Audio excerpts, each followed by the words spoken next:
Everyone, Joe Gentili. Want to talk today about the value of mandamus lawsuits with regards to cases to deal with delayed EADs and advance parole documents.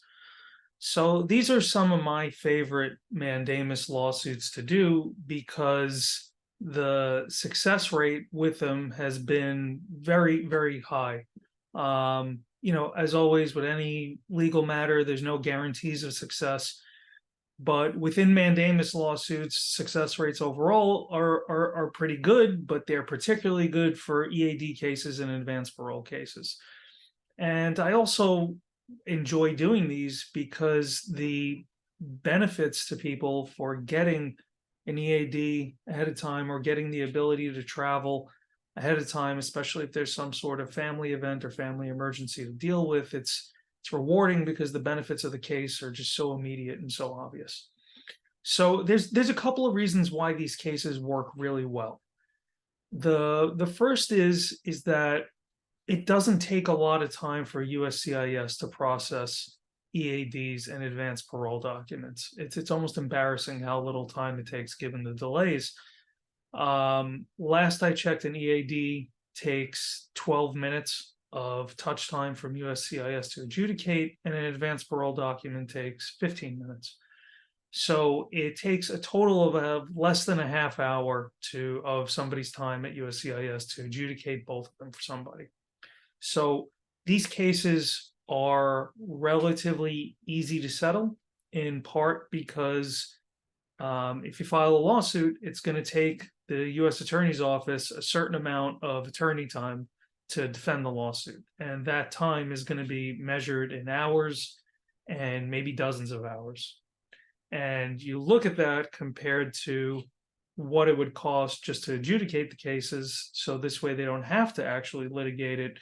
It's going to take less than a half hour of a USCIS employee's time to adjudicate. So the math is very favorable to settle the case. If you're sitting in the government shoes, you'd much rather just spend 27 minutes to adjudicate the case versus hours of what's arguably a higher paid and more valuable employee's time to fight the case.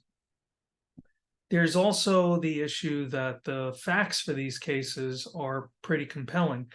If the government is taking a long time to adjudicate an EAD, that means that somebody could potentially be losing their job, not be able to take a job. There's a company that needs the services of a particular employee that they're not getting.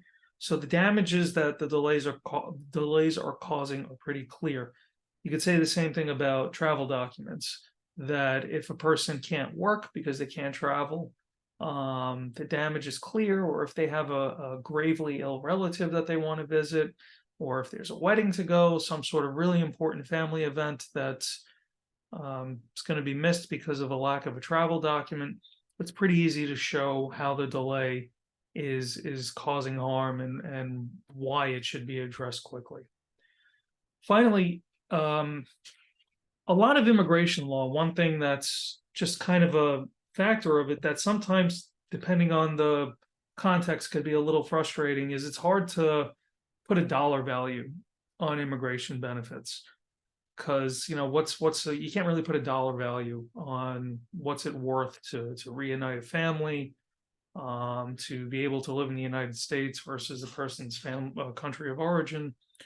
But this particular little niche here, mandamus lawsuits, particularly with the EADs, it's pretty easy to show the monetary value of it, and I think it makes it easier for the immigrant to kind of conceptualize that the case is worthwhile. So most experienced immigration lawyers or litigators that file mandamus lawsuits, they're going to charge, mid five figures to do a case. Mid four figures. I'm sorry, my math's not great today. So you're going to pay somewhere between $4,000 and $6,000 probably to hire an attorney to do these cases, and there's probably going to be about $500 in expenses. So that's the price range that you're going to pay to do a mandamus lawsuit. Now, if you don't have an EAD and you can't work, or you're going to lose your job. It's very easy to do the math to see if a case is worthwhile for you.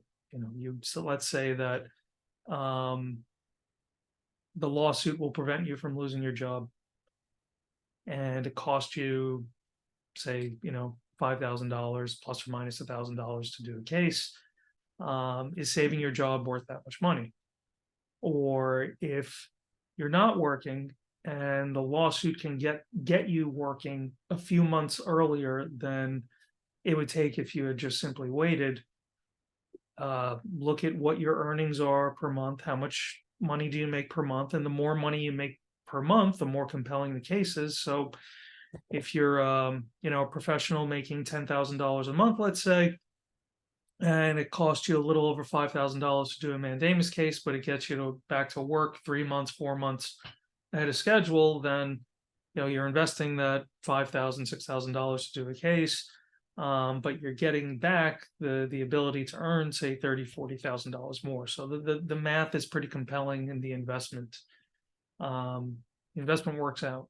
So this is one of those areas of immigration where I think the cost benefit analysis for the person deciding whether to do the case is pretty easy to do, and much easier to do in some other areas where the benefits are, they're very important for life purposes, but it's not something you could think of in mathematical terms. So that's all I got today on this topic. If you have any questions, please feel free to reach out, and I hope this video was useful. Thanks. Bye.